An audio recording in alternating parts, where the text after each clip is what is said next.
100.5, 1450, WGNSSports.com, and BigGTV. And welcome back to the Prentice Awesome Heating and Air Coaches Corner. And we have Siegel defensive coordinator Eric Smith with us this morning. I'm John Dinkins back with you. And a tough game last night. You were expecting a tough game, I think. Yes, sir. And I think a lot of people were going, I think they were expecting maybe worse. And you guys kind of stood the tide a little bit. Couldn't get anything going offensively. But the defense held up pretty well. Oakland's a big week for us every year, and it's definitely one that we circle on the calendar, look forward to. And, as a coach, these are the kind of teams that you come to Murfreesboro, want to play, want to have a chance to win. My parents live out West Tennessee, and every year they come to the Oakland game. I want them here, and, we come into the game Friday, felt like we have a really good chance, really good shot. And, we had a couple chances, and like any ball game, got to eliminate the big plays, got to eliminate turnovers, got to eliminate, the free plays that you give other teams and give yourself a chance at the end. At times, I thought we did a really good job of that. Other times, give up a long play on a screen in the first series. A couple plays like that, give up another screen later in the game.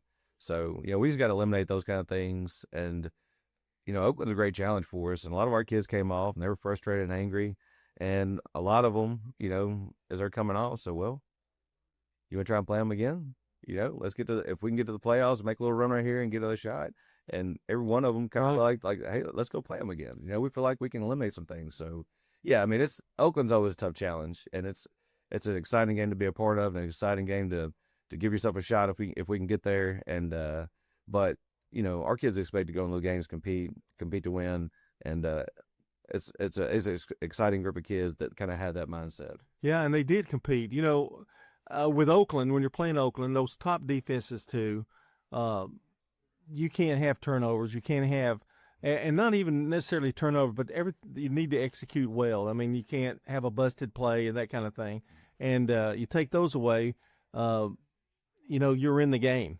2-0 coming into that game in the district, and you're the defensive coordinator. I know that you've been proud of them because I think you won 13-10, and another game 14-13 or something close. So those close games matter, and that teaches them a lot too, doesn't it? Absolutely. I mean, definitely builds faith in each other. And in a couple of those games, like Cookville, for instance, we go into Cookville and have a really good game defensively. Get a lot of stops. It's a tight game. It's I think 15-8 game toward the end. And we feel really good about where we're at, and give up a score at the end, get 15-15, and offense responds, marches right down the field, and in a 2-minute drill, scores, puts us ahead. We win that game. Same way with Stewart's Creek. Feel like we did a lot of really good stuff defensively. Feel like we kept ourselves in the game. And then when it came down to the end and we had to have a play, I mean, offense drives it right down the field. We get a catch a punt around the 50-yard line, get a stop, catch a punt around the 50, which catching the punt was a big deal. Saved us an extra need of first down, but drive right down the field, kick a game-winning field goal to win. So, offensively, even last night, I thought we did a really good job of staying on the field. It's hard to get points, but, we got first downs. We grinded out some first downs, got a penalty on roughing a punter, which gave us, a little more downs, and just kind of looking for that opportunistic play to get us over the top and go get some points. But, those guys up front on both sides of the football, I feel like we're really coming into our own in a lot of ways. I thought that even last night, and I don't know what the stats are for our running game and whatnot, but I felt like those guys are really challenging other teams, even a team like Oakland, getting yards, getting first downs, keeping us down the field, and give us a chance. Well, I had Albee had 22 carries for 73 yards, and getting 73 yards against Oakland. Those are tough yards. Yeah, those are tough yards. They are. But defensively, Demario Heron had 8 tackles, including one for a loss. That's got to be pleasing too. I mean, they didn't quit. Absolutely. And Demario, you talk about Demario, he's a great kid, great guy to be around. Great. He works full time as a barber over Memorial. Really? At the Star Barbershop over on Memorial. Plays hard for us. Had a knee injury last year. Has really worked hard to put himself back in position and become a good player. And and he's had to work hard. That's a tough injury to come back from. And like you said, like he battled last night, 8 tackles, 1 for a loss. Had a chance for some others, and like really strong kid, block destruction kid, selfless kid, like just a fun kid to coach. Let me ask you a little bit. We're talking to Eric Smith, the defensive coordinator for the Siegel Stars. And I've asked Coach Renshaw this, and I think he's a little shy. But you can tell us a little bit more. Those kids have bought in with him and your coaching staff in a way that is really beautiful to see. I mean, they believe in everything that you guys do. I know he does a lot of walking the halls, and you guys, go to events and that kind of thing. Isn't that the key? I mean, isn't that a big key to y'all starting to get more success each and every year? Oh yeah, absolutely. The teachers talk a lot about Adam in that way as well, about how much they like seeing him in the hallways and seeing not just football kids, but other kids and being a presence. And I think our coaching staff as a whole really takes that personal, that we want to be, coaches in the school, teachers in the school, and members of the community in the school. But the kids, the proof's in the pudding. You get in there and, you start. Our first year coming in here, we came in the same year, and it was a very small team coming back, like somewhere around 30 people, 30 total kids coming back from the year before.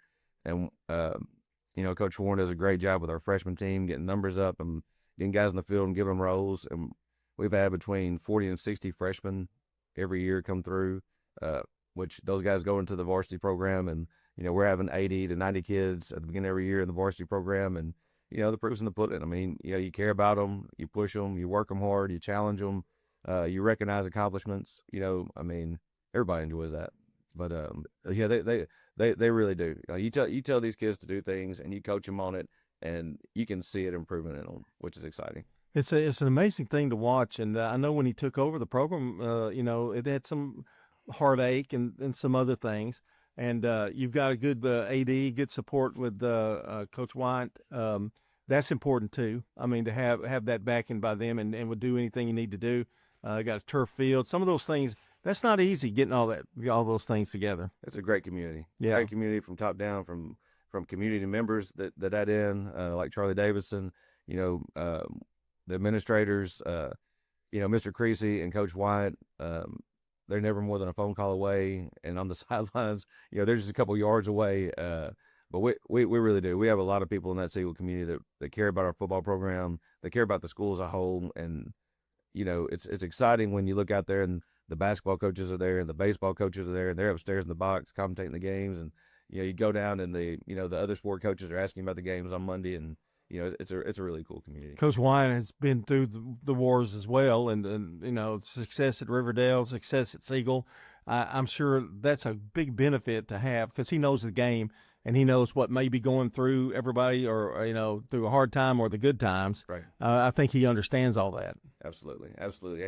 He's somebody that is good to have in the building to lean on, and you're frustrated about things. We can always go talk to Coach Wyatt. His door's always open, and like you said, he's been through it. He's an old coach, and absolutely. Notice the emphasis on old, but go ahead. And he knows people around. It's a blessing. We've had Rick Collins came coach with us for a year. Yes, he was another guy that kind of been around the county a bit, has some success. Rick Mallory has come in. He's the same thing. He's coming from MTSU, coach our special teams, doing a great job with that. You got to think those connections with Coach Wine, Mr. Creasy, and some of our other staff have a lot to do with those people when they add in to the program. Well, we look ahead, and we've got you taking on Siegel next week. Rockville next week. They suffered a tough loss last night. However, they're scary. I mean, they've got some talent on that team. Tell us a little bit about what you know about them. Well, I think that in a lot of ways they're really similar to us. They're going to run the football. They're going to ground out the tough yards. They can get first downs. They're going to be opportunistic.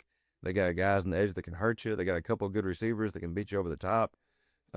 Defensively, I mean, they're tough defensively. They're aggressive defensively. They run a really complicated scheme that's kind of hard to get past.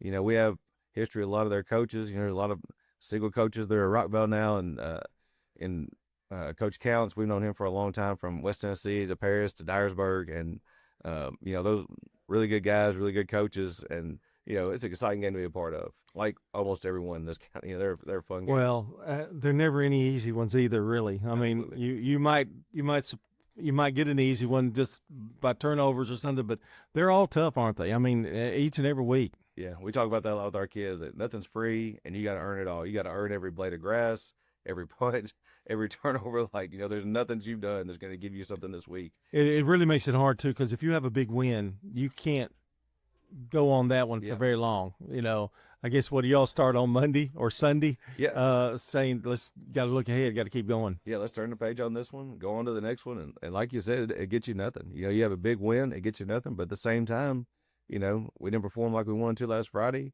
and that doesn't cost us anything this Friday. We got to turn the page and move ahead, and this is a massive game for us. Like, I mean, our kids know the kids from Rockville, and like I said, you know, there's a lot of coaching history between the two, and so we're really excited about the challenge this week. I made a comment at the game last night that we were at. We were at Rockville. We were at Smyrna with the Rockville game, and I said, Siegel reminds me of kind of the lunch pail kind of, you know, construction worker, goes to work every day, works hard, and reaps the benefits of hard work.